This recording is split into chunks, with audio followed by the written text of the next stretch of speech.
I want to pick up where I left off the last time, 2023, a year in review.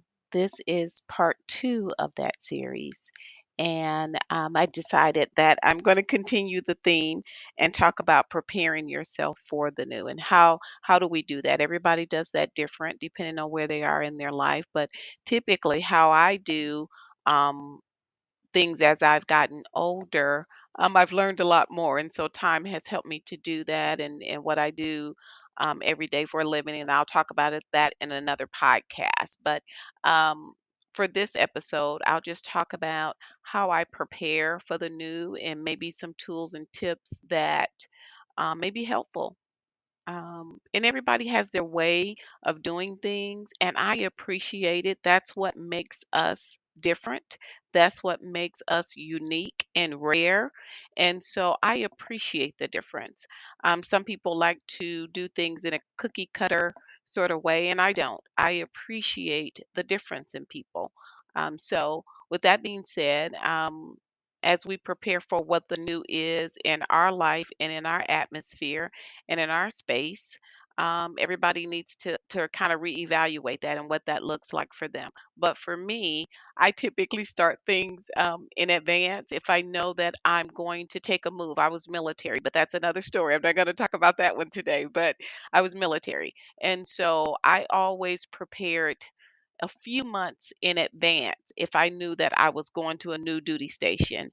Um, and sometimes, depending on where I was going, I would start giving away clothes that I didn't need in a warmer climate.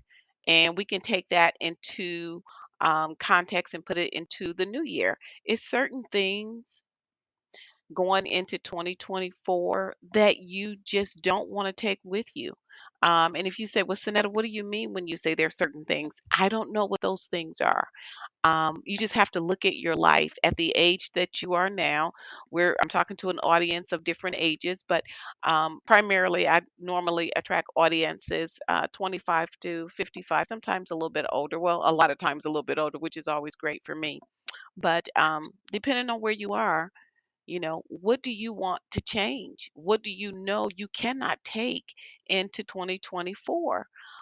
For me, I have to remember my goals. Part of my goals is to make sure that I have a healthy mind. And what I mean by that is there will always be things that will disappoint. That's life. That's just the nature of life. There will be things that will disappoint me. There will be things that will maybe be said or done in everyday life. Like if you go to the grocery store or you're driving, there will be things to upset your day. But what I decided to do was to not respond how I that would get me into a negative mindset. And what I mean by negative mindset, of course, I'll get upset and things disappoint me. But what I mean by that is I would not allow myself to be held hostage to what occurred. If somebody cut me off, I'm not going to chase them down and follow them to their houses. I'm not going to maybe say something inappropriate in the store if somebody says or does something that's just, uncalled for.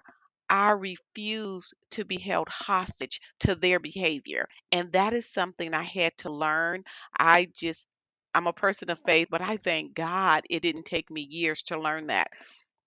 It did take me some time. Again, I was military. I come from generations of military people. Not that that makes a difference, but you have military people typically they have a way about them that they feel as though they need to try to handle things appropriately. Not all of them, but for the most part.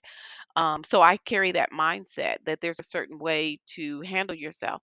And so, with that being said, I decided that whatever happened to me, whether it's in my workplace or with a family member, that I would not allow whatever they did to me to keep me hostage, keep me bound up, keep me unkind, whatever the behavior was, I was not going to allow it to keep me any longer than what the situation rendered. And it took me some time to learn that. So, those are a few things that I take into 2024 because I know something unfortunate is waiting for me in 2024. Some bad behavior that maybe somebody else has, or maybe me sometimes. I try not to have bad behavior, but I do intentionally try to make sure that I don't offend people just intentionally. So those are some of the things that I try to remember.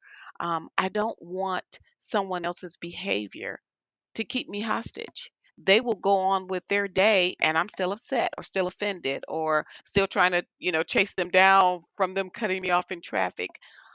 I recognize that I had a response that I could control. I couldn't control their behavior, but I could control my response to their behavior. And so well, actually, that is one of the things that I decide every year. I'm going to decide how I respond. I refuse to let people treat me a certain way and then them hold me hostage all year long or all week long or all day long. And that's just something I decide every day. It doesn't matter what the situation is. Um, so think about your own day. Think about your own life, and think about, don't get something lofty. It's about preparing for the new. What do you want to decide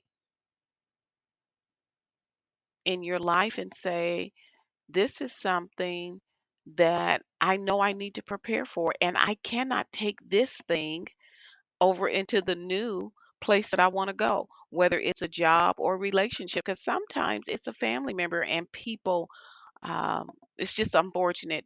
We don't often like to talk indifferent, especially when it's family. You just try to kind of sometimes avoid it or not talk about it, or sometimes people like to talk about it. But uh, if it's a family member, especially somebody that we're blood related to, you you can distance yourself in other ways, and I'm not going to go down that rabbit hole, but I can say there are certain things that we can do to make sure that if these people, whether it's a family member or a neighbor or a coworker, if they're unhealthy, we have to decide, I'm going to make sure that I have as limited contact with them so that I can be okay as possible.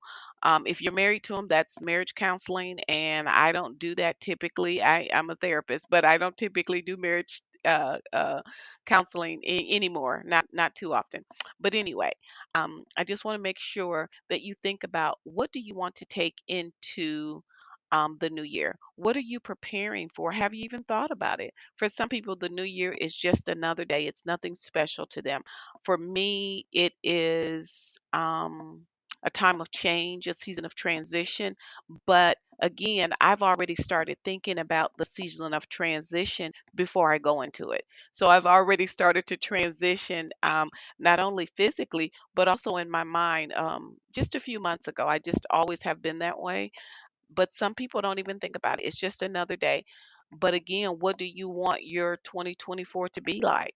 It's up to you. We all have a response to what our day is like. We all have ways that may be healthy for us. And then some of us are just, trying to get through every single day. This podcast is not about judgment, it's about inspiring you to get to the place you want to get to. And if you've not thought about that yet, hopefully, in one of the podcasts, we'll start to hit on that and you can start thinking about that. So, this is just part two. I don't want to belabor and have a long podcast, but I just want to come every few days and just talk about things that impress upon my heart to make sure that I can get to my listeners, and things that would inspire them, motivate them, and empower them to be their very best self. And so until next time, I will talk with you all later. Have a great day and a happy new year.